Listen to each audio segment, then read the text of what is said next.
खामोश वाकयात में नए आने वाले दोस्तों से गुजारिश है कि चैनल को ज़रूर सब्सक्राइब कर दें और बेल आइकन पर ज़रूर क्लिक करें ताकि हर नई आने वाली वीडियो का नोटिफिकेशन आपको बर वक्त मिल सके। तो चलते हैं आज के एपिसोड की जानिब। वो बाहर निकला तो गाड़ी दरवाजे के सामने खड़ी उसका इंतजार कर रही थी। चॉकलेट ब्राउन शर्ट और वाइट जीन्स में हमेशा की तरह चेहरे पर संजीदगी लिए वो गाड़ी तक पहुंचा। उसने अपना कोट पहनने की बजाय हाथ में लिया हुआ था। गाड़ी का दरवाजा खोला तब उसकी नजर सामने से आती गाड़ी पर पड़ी और वो रुक गया। और जब गाड़ी से उतरकर एक शख्स उसकी तरफ आया तो उसकी पेशानी की रगें उभरने लगी। वो जोर से दरवाजा बंद करके उसकी तरफ बढ़ा और उसकी कॉलर पकड़ ली। तुम्हारी हिम्मत कैसे हुई मेरे सामने आने की? वो उसे गुस्से से देखता हुआ बोला। तमीज से बात करो शाहजैन। वो शख्स जो उम्र में शाहजैन के बाप के बराबर था उसकी जुबान पर चोट करते हुए बोला। तमीज। शाहजैन ने उसकी बात को दोहराकर उसे जोर से धक्का दिया। मैंने कहा था ना मेरे सामने मत आना। समझाया था ना तुम्हें कि अपनी शक्ल मत दिखाना मुझे। वो सीधा होकर उसे गुस्से से घूरने लगा जबकि शाहजैन अब भी उसे नफरत से देख रहा था। मैंने तुम्हारी जिंदगी सिर्फ इसलिए बख्शी क्योंकि तुम मेरी दादा साहब के बेटे हो, वरना जो तुमने किया उसके बाद मैं तुम्हें जिंदा दफना देता। निकल जाओ यहाँ से। शाहजैन ने उंगली उठाकर वार्न किया और पलट गया। मैं यहाँ तुम्हारी धमकियां सुनने नहीं बल्कि तुमसे हवेली के कागजात लेने आया हूँ शाहजैन। मुझे वो कागजात चाहिए। उसने शाहजैन को जाते देखकर ऊंची आवाज में मुखातिब किया। इतना सब कुछ करने के बाद तुम्हें लगता है मैं तुम्हें वो पेपर्स दूंगा? वो पलट कर उसके पास आया। अगर नहीं दोगे तो पछताओगे तुम। एक बार बच गए दूसरी बार नहीं बचोगे। वो उसे धमकी देते हुए बोला। जो कर सकते हो कर लो, मैं तुम जैसे की धमकियों से नहीं डरता। शाहजैन ने दांत पीसते हुए गाली का इस्तेमाल किया था और अब भी उसे तरह देख रहा था जैसे उसे मारने के लिए बस एक पल लगाएगा। शाहजैन। वो आदमी उसके गाली देने पर धाड़ा था। अपनी जुबान संभालो। उसका गिरेबान पकड़कर गुस्से से बोला। शाहजैन ने उसका हाथ झटककर अपने गिरेबान से हटाया और उसके मुंह पर एक जोरदार मुक्का रसीद किया। वो आदमी गाड़ी पर जा गिरा जब शाहजैन ने उसे दोबारा उठाकर बिना अपने जख्मी हाथ की परवाह किए एक और मुक्का रसीद किया और अब की दफा वो जमीन पर गिरा। आइंदा अपनी ये घटिया शक्ल लेकर मेरे सामने मत आना शाह इस्माइल, वरना जिंदा नहीं छोड़ूंगा तुम्हें। उसे जमीन से उठाकर गले से पकड़ा और धकेलता हुआ अपनी गाड़ी की तरफ बढ़ा जबकि शाह इस्माइल उसे कड़े तेवरों से घूरता हुआ जाते देख रहा था। उसने गाड़ी में आकर एक गहरी सांस ली। जिस दिन से उसे पता चला था कि उसके चाचा ने उसकी जान लेने की कोशिश की और उस रात उसकी गाड़ी के ब्रेक फेल करवाए, वो भी सिर्फ दौलत की वजह से, उसे सिर्फ गुस्सा ही नहीं आया बल्कि दुख भी बहुत हुआ। लेकिन वो दुख जाहिर नहीं करता था, उसका सिर्फ गुस्सा ही नजर आता था। वो जिंदा तो बच गया था लेकिन उसको जिंदगी किस कदर मुश्किल में आ गई थी। उसने अपने घर में तो ये बात भी बताई लेकिन उस दिन अपने चाचा से हर रिश्ता तोड़ दिया और अब वो सिर्फ उसके लिए शाह इस्माइल था। उसने अपनी सोचों में गुम जब घड़ी पर नजर डाली तो वो एक तरफ से मामूली सी टूट चुकी थी और सफेद जीन्स भी मट्टी लगने से खराब हो चुकी थी। उसने घड़ी निकालकर साइड में रख दी। उस वक्त जब नजर खिड़की से बाहर गई तो उसने ऐना को देखा। गाड़ी रोको, उसने कहा तो ड्राइवर ने एकदम से गाड़ी रोकी और वो खिड़की का शीशा नीचे करके उसे देखने लगा। वो सड़क के उस पार थी और उसका दुपट्टा किनारे लगी झाड़ियों में उलझ गया था जिसे वो निकालने की कोशिश कर रही थी। एक हाथ में कुछ सामान था। वो गाड़ी से बाहर आया और उसकी तरफ बढ़ा लेकिन उसके वहां पहुंचने तक वो दुपट्टा निकालकर गली में जा चुकी थी। शाहजैन कुछ सोचकर उसके पीछे चल दिया। उसे ऐना से मिलना तो था ही और अब जब वो यहाँ तक आ ही गया था तो उसने सोचा अब वो उससे मिल के ही जाएगा। वो दरवाजा खोलकर अंदर जा चुकी थी जबकि शाहजैन वहीं खड़ा सोचता रहा। उसकी हिम्मत नहीं हो रही थी कि वो अंदर जाए। जाने वो क्या कह दे, जाने कैसा रिएक्ट करे। उसका हाथ बार बार बेल तक जाकर वापस आ जाता। तकरीबन 10 मिनट तो यही होता रहा। फिर उसने खुद को तैयार करके बेल बजाई लेकिन ऐना की बजाय उसकी अम्मी दरवाजे की तरफ आई थी। उन्हें देखकर वो सर झुका गया था। उन्होंने गेट खोला और उसे पहचानने की कोशिश की। अस्सलामु अलैकुम। शाहजैन ने एक सेकंड रुककर उन्हें मुतवज्जा किया। वो खुशदिली से मुस्कुराई। वालेकुम अस्सलाम बेटा, कैसे हो? इतनी मोहब्बत भरे लहजे में कहा गया था कि शाहजैन के दिल को चोट लगी। आंखों में उदासी छा गई। हम भी तुम्हारे ही बारे में बात कर रहे थे कि अब तक आए क्यों नहीं। ये तो समझ गया था कि कहीं वो उसे कोई और समझ रही थी। जी? शाहजैन ने नासमझी से देखा। कौन आया है अम्मी? ऐना ने अंदर से ही आवाज दी। राहील आया है बेटा, अम्मी ने उसे देखते हुए जवाब दिया, जबकि शाहज़ैन ने उन्हें बताने की कोशिश की कि वो गलत समझ रही हैं। माशाल्लाह, बड़े होकर तो बिल्कुल पहचान में नहीं आ रहे। अंदर आओ ना, बाहर क्यों खड़े हो? अम्मी अपनी धुन में उसको सराहती नजरों से देखकर बोली। वो पता नहीं उसे कौन समझ रही थी। अच्छा अम्मी, मैं जा रही हूँ। वो गेट के अंदर ही आया था जब ऐना अपना बैग ठीक करते हुए बाहर आकर मसरूफ से अंदाज में बोली। शाहज़ैन सांस रोके उसे देखने लगा। हल्के गुलाबी ड्रेस में नेट का दुपट्टा एक कंधे पर फैलाए कलाई तक ढके हुए था, दूसरे हाथ में बैग थामा हुआ था। बालों की ढीली सी चोटी बनाए सामने किए थी जो कमर तक आ रही थी। मेकअप से बेनियाज गुलाबी चेहरा, काजल से भरी आंखें जिनमें दुनिया जहान की मासूमियत थी। अपनी सादगी के साथ वो शाहज़ैन के दिल में कब उतर गई उसे पता ही न चला। शायद पहली नजर की मोहब्बत उसे ही कहते हैं, उसने दिल में सोचा। उसके यूं देखने पर शायद अम्मी ने तो नोटिस नहीं किया, लेकिन ऐना कुछ कंफ्यूज से होकर सैंडल पहनने लगी। वो मुझे आपसे कुछ बात करनी थी। शाहज़ैन ने इस दफा सीधे उसे मुखातिब किया। इतनी देर से आए हैं आप? मैंने कहा था ना 10 बजे से पहले आइएगा। अब मुझे स्कूल जाने के लिए लेट हो रहा है, आपसे बात करने का वक्त नहीं है। आप अम्मी से बात कर लीजिए, बॉन्ड हम कल साइन कर लेंगे। वो बस एक नजर उसे देखकर अपनी बात कहती रुखसार को देखने लगी।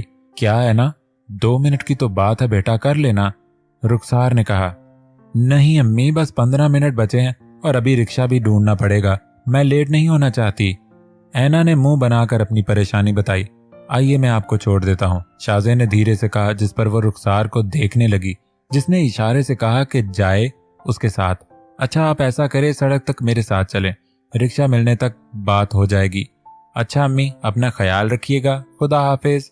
और रुखसार के गले लगती फिर बाहर निकली। शाहज़ैन भी उसके पीछे चल दिया। वैसे तो वो बात करने आया था, लेकिन पता नहीं क्यों उसे सारी बातें भूल चुकी थी। वो बस ऐना को देखे जा रहा था। लखनऊ का नवाब मामूली सी गली में एक लड़की को नदीदों की तरह देखता उसके साथ चल रहा था। अम्मी ने मुझे बताया कि आप इस वक्त परेशानी के दौर से गुजर रहे हैं, आपके बाबा का कर्ज भी उतारना है आपको, इसीलिए आप इस शहर में नौकरी करने आए हैं। ऐना ने खुद ही बात की शुरुआत की। वो समझा तो नहीं, लेकिन ये जानता था कि वो राहिल से मुखातिब है। आप चाहें तो धीरे धीरे भी किराया दे सकते हैं, कोई परेशानी की बात नहीं है, मैं पेपर्स ले आऊंगी शाम को। ऐना धीरे धीरे बात कर रही थी। वो होंठ हिलाकर बोलने की कोशिश कर रहा था कि मैं शाहज़ैन हूँ, राहिल नहीं, लेकिन आवाज खो गई थी। वो रिक्शा का इंतजार कर रही थी और शाहज़ैन के इस तरह खुद को मुसलसल देखने से अब उसे गुस्सा आ रहा था, लेकिन वो उसे कुछ कह नहीं सकती थी क्योंकि वो उसकी अम्मी को अजीज था। उसने शाहज़ैन के हाथ और पैर में सफेद पट्टी देखी, लेकिन पूछा नहीं। उसे बात करने का बहाना देकर वो लेट नहीं हो सकती थी। ऊपर के कमरों की सफाई कर दी है, आप जाकर देख सकते हैं, अम्मी दिखा देंगी आपको। वो उसे वहां से भेजने की गर्ज से बोली। शाहज़ैन ने सिर्फ सर हिला दिया, लेकिन वहां से हटा नहीं। ऐना ने झुंझलाकर रुख मोड़ा और बैग में कुछ तलाशने लगी। शाहज़ैन को उसने बहुत गौर से नहीं देखा था, न उसने ज्यादा बात की थी, लेकिन उसके कपड़े और उसके चेहरे से वो उसे गरीब और मजबूर हरगिज नहीं लगा। लेकिन जब अम्मी ने कहा कि वो राहिल है, अरे मैं अपना मोबाइल तो घर पर ही भूल गई। उसे अचानक याद आया तो वापस घर की तरफ गई और शाहज़ैन भी उसके पीछे। वो बाहर ही था जब ऐना अंदर जा चुकी थी, लेकिन वो अंदर जाने की हिम्मत नहीं कर पाया। अम्मी, अम्मी क्या हो गया है आपको? ऐना की परेशान से आवाज पर वो बिना कुछ सोच अंदर दाखिल हुआ। रुखसार जमीन पर बेहोशी की हालत में पड़ी थी और ऐना घबराई सी उनका सर गोद में रखे जगाने की कोशिश कर रही थी। अम्मी आंखें खोलिए। ऐना घबरा कर उनका चेहरा थपथपाने लगी। शाहज़ैन ने उनकी कलाई थामे नब्ज चेक की जो बहुत धीमी चल रही थी। हमें इन्हें हॉस्पिटल ले जाना चाहिए, उसने ऐना की तरफ देखकर कहा। उसने जल्दी से गर्दन हिला दी। शाहज़ैन उन्हें उठाए बाहर ले आया और ऐना आंसू बहाती उसके पीछे पीछे चल दी। वो परेशान सी होकर उंगलियां मरोड़ती डॉक्टर के बाहर आने का इंतजार कर रही थी। आंसू मुसलसल उसके गाल भिगो रहे थे, चेहरा सुर्ख हो गया था। शाहज़ैन उसकी हर हरकत को बहुत गौर से नोटिस कर रहा था और उसे रोता देखकर शाहज़ैन के दिल को कुछ हो रहा था। वो धीरे से चलकर उसके पास आया। डोंट वरी, इन्हें कुछ नहीं होगा, वो तसल्ली देते हुए बोला। ऐना ने कुछ रिएक्ट नहीं किया, बस रोने में शिद्दत आ गई। जब उसने डॉक्टर को बाहर आते देखा तो फौरन उनके पास गई। खतरे की कोई बात नहीं, वो बिल्कुल ठीक है, आप लोग उन्हें सही वक्त पर ले आए, वरना तबीयत बिगड़ सकती थी। डॉक्टर ने ऐना की जानिब देखकर कहा तो उसने बेसाख्ता शाहज़ैन को देखा। अगर वो नहीं होता तो क्या वो अकेली हिम्मत कर पाती? मेरी सलाह यही है कि आप लोग इन्हें एडमिट कर दें। ऐसी हालात में फौरी ट्रीटमेंट की जरूरत पड़ती है, इसीलिए उनका यहाँ रहना बेहतर है। डॉक्टर की बात पर वो सोच में पड़ गई। वो पहले भी कई दफा कह चुके थे, लेकिन अम्मी राजी भी होती थी। डॉक्टर ने उन्हें इजाजत दी तो ऐना अंदर आई और शाहजैन भी। आप ठीक तो है ना अम्मी? वो रुखसार के करीब बैठकर उनके हाथों को चूमते हुए बोली। मैं बिल्कुल ठीक हूँ बेटा, तू रो क्यों रही है? बस मामूली सा चक्कर आ गया था मुझे, अम्मी कमजोर से आवाज में बोली। वो उनके गले लग गई। मैं बहुत डर गई थी अम्मी, मुझे कुछ समझ नहीं आ रहा था क्या करूं। अगर राहील उस वक्त नहीं होते तो। उसने शाहजैन की तरफ देखा और चुप हो गई। थोड़ी कुछ घंटों पहले उस पर जो गुस्सा था वो भूल गया था, अब उसे मेहरबान समझ रही थी बिना उसकी हकीकत जाने। अब मैं बिल्कुल ठीक हूँ, घर चलें, रुखसार ने मुस्कुराते हुए कहा। डॉक्टर ने कहा है आपको कुछ दिन यही रहना होगा, आपकी तबीयत बेहतर नहीं हो जाती जब तक। डॉक्टर कुछ भी कहे, मैं जानती हूँ मेरा वक्त नजदीक आ चुका है। उन्होंने हमेशा वाली बात की। अम्मी, ऐना ने तड़प कर कहा, मैं अपनी जिंदगी के आखिरी दिन इस चार दीवारी में नहीं गुजारना चाहती है ना, मुझे घर पर ही रहना है। रुखसार ने बच्चों की तरह जिद्दी अंदाज में बोली। चलो घर चलते हैं।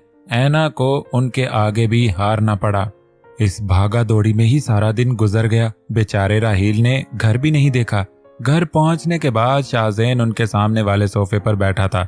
जब ऐना ने पानी का गिलास उसकी तरफ बढ़ाया, ऐना उसे रूम तो दिखा दे और कुछ खाने के लिए बना ले, भूख लगी होगी उसे। उन्होंने अब ऐना को मुखातिब करके कहा, जी अम्मी आप आराम कीजिए, चलिए। ऐना जानती थी कि अब उसकी अम्मी अपने भांजे की फिक्र में हलकान होती रहेगी। वो उन्हें उठाकर रूम में ले जाने लगी। शाहजैन ने एक घूंट अंदर उतारा और सोचने लगा कि आखिर कैसे बताए इन लोगों को कि वो कोई और है, उन लोगों के इस बर्ताव का हकदार नहीं है। और सबसे ज्यादा वो ऐना को सोच रहा था। कितनी परेशान हो गई थी वो अपनी अम्मी को बेहोश देखकर। वो अकेली ही किस तरह अपनी जिंदगी की मुश्किलों से लड़ रही थी। वो मुश्किलें जो शाहजैन ने उसे दी थी, लेकिन वो उन्हें खत्म भी करना चाहता था, उसका साथ देना चाहता था, उसे यकीन दिलाना चाहता था कि वो अकेली नहीं है। लेकिन अगर वो उसे बता देता कि वो ज़ुहैब की मौत का जिम्मेदार है, तो क्या वो उसे कभी देखना भी पसंद करती? क्या उसका साथ कबूल करती? उस ख्याल ने शाहजैन को डरा दिया। हाँ, वो उसने जानबूझ के नहीं किया, लेकिन अगर हमारी कांच की कोई चीज भी किसी के धक्के से टूट जाए तो हम उसे जिम्मेदार समझते हैं, उस पर गुस्सा करते हैं। फिर यहाँ तो किसी की जान गई थी, वो कैसे उसे माफ करती? ऐना बाहर आई तो वो अपनी जगह से उठ गया और उसे चलने का इशारा किया। दोनों बाहर आए और सीढ़ियों से चलते ऊपर आए। आगे ऐना और पीछे शाहजैन। ऊपर वाला हिस्सा भी बिल्कुल नीचे की तरह ही था, हालांकि वहां का फर्नीचर और सामान सब नया था और बहुत खूबसूरत था। नीचे की तरह ही एक ड्राइंग रूम, 2 बेडरूम और खुला किचन। सामने ड्राइंग रूम की दीवार पर खूबसूरत दिल के डिजाइन में लगे बोर्ड पर ऐना और ज़ुहैब का नाम देके उसे बस एक पल लगा समझने में कि शादी के बाद वो यहाँ रहने वाले थे। ऐना ने उसे रोककर उस नाम को देखते पाया तो जल्दी से आगे बढ़कर वो बोर्ड निकालकर नीचे रख दिया। आज आपने जो मदद की उसके लिए शुक्रिया और सॉरी, मेरी वजह से आपका दिन बर्बाद हो गया, आप काम पर नहीं जा पाए। Please don't say sorry and don't worry, she will be fine. Shahzain उसके सॉरी बोलने पर शर्मिंदा हुआ, लेकिन उसके इस तरह अंग्रेजी बोलने पर ऐना ने पुरसोच नजरों से उसका जायजा लिया। जितना उसके बारे में सुना था, उसका यूं अंग्रेजी बोलना और उसके कपड़े जो कि सिलवटे पड़ने और मिट्टी लगने के बावजूद बहुत महंगे और ब्रांडेड लग रहे थे, ऐना को हैरानी हुई। शाहजैन ने उसकी नजरों को समझकर रुख दूसरी जानिब किया। वो समझ गया कि वो क्या सोच रही है। ऐना उसके बालों को देखने लगी जो ब्राउन थे और हाईलाइट किए हुए थे, मतलब कहीं से ज्यादा गहरे ब्राउन थे, कहीं से बहुत कम और बेहद सिल्की, जबकि उसके ख्याल में तो राहील चंपू होना चाहिए था, चमेली के तेल लगाने वाला। उसने बहुत कम बात की थी, लेकिन जितनी भी की कि उसका अंदाज बहुत ही अलग लगा, किसी पढ़े लिखे समझदार आदमी जैसा। ऐना ने उसे गौर से देखते हुए यही सब सोचा। वो बिल्कुल भी कोई देहाती गरीब और अनपढ़ नहीं लग रहा था, लेकिन फिर उसने अपने ख्याल को झटक दिया कि अम्मी कुछ ज्यादा ही बेचारा समझती हैं, इसलिए कह दिया होगा। और आजकल देहात हो या शहर, फैशन के मामले में सब आगे हैं। अब उसे ये तो ना कहती कि तुम कैसे 5वीं पास होकर अंग्रेजी बोल रहे हो, कैसे इतनी अच्छे कपड़े पहने हैं। उसकी अम्मी ने उसे राहील कहा था, इसलिए वो राहील नहीं है, ये शक उसके दिमाग में आया ही नहीं। हाँ, राहील ऐसा क्यों है, ये जरूर वो सोच रही थी। आप अपना सामान नहीं लाए, कपड़े वगैरह? उसने अपनी सोचों को फजूल कह के दिमाग से निकाला और उससे पूछने लगी। ले आऊंगा, अब यहीं रहना है, सामान भी ले आऊंगा, वो पुरसोच अंदाज में बोला। ठीक है, अगर आपको किसी भी चीज की जरूरत हो तो कह दीजिएगा, मैं चलती हूँ। ऐना ने सर हिलाकर कहा। आप फ्रेश होकर नीचे आ जाएं, मैं खाना लगा देती हूँ। बाहर निकलने से पहले वो याद आते ही बोली, नहीं मुझे भूख नहीं है। शाहज़ैन ने मुख्तसर जवाब दिया। अगर आप नहीं आएंगे तो अम्मी नाराज हो जाएंगी, आज के दिन खाना उनके साथ खा लीजिएगा, उन्हें अच्छा लगेगा। ऐना एक पल रुककर बोली तो उसने सर हिला दिया। ऐना वो बोर्ड उठाकर बाहर निकल गई और शाहज़ैन पीछे होते हुए दीवार से लग गया। वो ऐना के पास रहना चाहता था, जानता था उसे जरूरत है किसी की, और ऐसा सिर्फ राहील बनकर ही हो सकता था। इसलिए उसने तय किया कि वो राहील बनकर ही यहाँ रहेगा। यहाँ रहकर कम से कम वो उसकी मदद तो कर पाएगा, क्योंकि शाहज़ैन को तो वो देखना भी पसंद नहीं करेगी। जैसे पहले उसने शाहज़ैन की हमदर्दी को उसकी भीख समझे, उस बार भी वही करती। वो उसे राहील बन के साथ दे सकता था। जैसे आज वो डर गई थी, रोने लगी थी, ऐसा दोबारा भी तो हो सकता था। शाहज़ैन को उसके रोने से तकलीफ हुई थी। उसका यहाँ आना, ऐना का उसे राहील समझना, उसकी अम्मी का बेहोश होना, अपनी आंखों से उनकी तकलीफ देखना, ये सब उसे एक इशारा लग रहा था। शायद किस्मत ने उसे मौका दिया था कि वो अपनी गलती की भरपाई इस तरह करे, उनके साथ रहकर उनके गम दूर करके।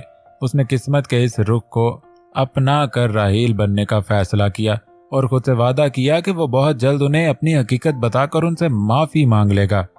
अरे बेटा, तुम इतना झिझक क्यों रहे हो? खाओ खाओ ना, ये तुम्हारी खाला का घर है, किसी गैर का नहीं। वो सामने प्लेट में मौजूद बिरयानी को देख रहा था और अपने हाथ को कि क्या उसे हाथ से खाना पड़ेगा। तब रुखसार ने उसे झिझकते देखकर कहा, जी। उसने सर हिला दिया। ऐना ने उसकी हरकत पर गौर किया।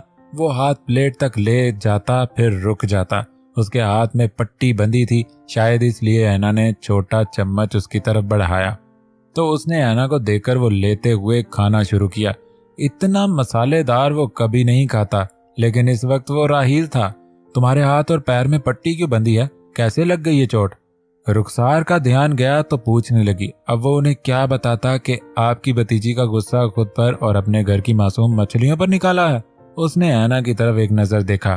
वो बस छोटा सा एक्सीडेंट हो गया था, बस इतना ही कहकर चुप हो गया। रुखसार उसे गौर से देख रही थी। जब तुम 11 साल के थे ना, तब देखा था तुम्हें, और अब देख रही हूँ 17-18 साल बाद। शायद वो खुद को यकीन दिला रही थी कि इतने सालों में इंसान का चेहरा बदल भी तो सकता है। तुम्हारी अम्मी और मैं बहुत अच्छी सहेलियां थीं, बिल्कुल बहनों जैसी। मैं अक्सर तुम्हारे घर आया करती थी और तुम्हारे अब्बा भी मुझे बहन मानते थे, लेकिन फिर तुम्हारी दादी की वजह से मैंने आना छोड़ दिया। बहुत सख्त मिजाज औरत थी वो मुस्कुरा कर कहती, आखिर में मायूसी से बोली। शाहज़ैन सुन तो उन्हें रहा था, लेकिन उसकी नजर बार बार ऐना की तरफ उठ रही थी, जो अपनी धुन में धीरे धीरे खाना खा रही थी। एक तरफ ऐना और रुखसार थी और सामने वाली कुर्सी पर वो बैठा था। ऐना के गुलाबी होंठ धीरे धीरे हरकत कर रहे थे, जिन्हें वो बस देखते रहना चाहता था, लेकिन मुसलसल देखना सही नहीं था, इसलिए वक्फे वक्फे से नजरें उठ रही थीं। उसकी बड़ी बड़ी गहरी काली आंखें उदास लग रही थीं। वो अपने ख्यालों में था, रुखसार राहील की कहानी में। जब उसने 5वीं के बाद तुम्हारी पढ़ाई रुकवा कर तुम्हें काम से लगा दिया, मैं तो खूब झगड़ी थी उससे। बस उसके बाद वहां आना जाना बंद हो गया। तुम्हारी अम्मी से फोन पर बात हो जाती थी, लेकिन फिर वो राब्ता भी खत्म हो गया। और फिर खबर मिली कि मेरी जान से प्यारी सहेली हमेशा के लिए मुझे छोड़ गई। वो उदास हो गई तो ऐना ने उनकी तरफ देखा। तुम्हारी दादी ने मुझे उससे आखिरी वक्त में भी नहीं मिलने दिया। बहुत दिल दुखा मेरा, अपनी सहेली के आखिरी दीदार तक नहीं कर पाई मैं। अल्लाह गारत करे उस औरत को। वो आखिर में गुस्से से बोली तो शाहज़ैन ने भी यूं ही देखा। ऐना ने उनके कंधे पर हाथ रखा। जाने दीजिए ना अम्मी, आप भी क्या बातें लेकर बैठ गईं। उस औरत पर बहुत गुस्सा आता है मुझे। उस बच्चे को अब तक नौकरों की तरह इस्तेमाल करती रही और अब घर से निकाल दिया। ऊपर से अपने लिए हुए कर्ज का बोझ भी इसके कंधे पर डाल दिया। कुछ भी करके अपने बाप का कर्ज उतारे, वो भी इतना इतना नहीं, पूरे 12 लाख। वो राहील से हमदर्दी जता रही थी और शाहज़ैन भी उस शख्स से हमदर्दी महसूस कर रहा था। बच्चे की उम्र क्या पैसे के पीछे खार होने की है? कुछ तो ख्याल करती। रुखसार गुस्से में थी और वो तो वैसे ही कुछ नहीं बोलता था, तो अब क्या बोलता, लेकिन ऐना के देखने पर उसने सर झुका लिया। मुझे तो जब तुम्हारे अब्बा ने बताया ना तो मुझे बहुत गुस्सा आया। दिल तो किया सामने जाकर सुनाऊं उसको, लेकिन फिर तुम्हारे अब्बा के ख्याल से रुक गई। रुखसार के गुस्सा अब भी जारी था। फिर राहिल के झुके सर को देखा तो चुप हो गई। वो बस चम्मच हिला रहा था। तुम आराम से खाना खाओ बेटा, और इस घर को अपना ही समझो। तुम्हें यहाँ से कहीं जाने की जरूरत नहीं है। रुखसार मुस्कुरा कर बोली तो उसने सर उठा कर धीरे से सर को जुम्बिश दी।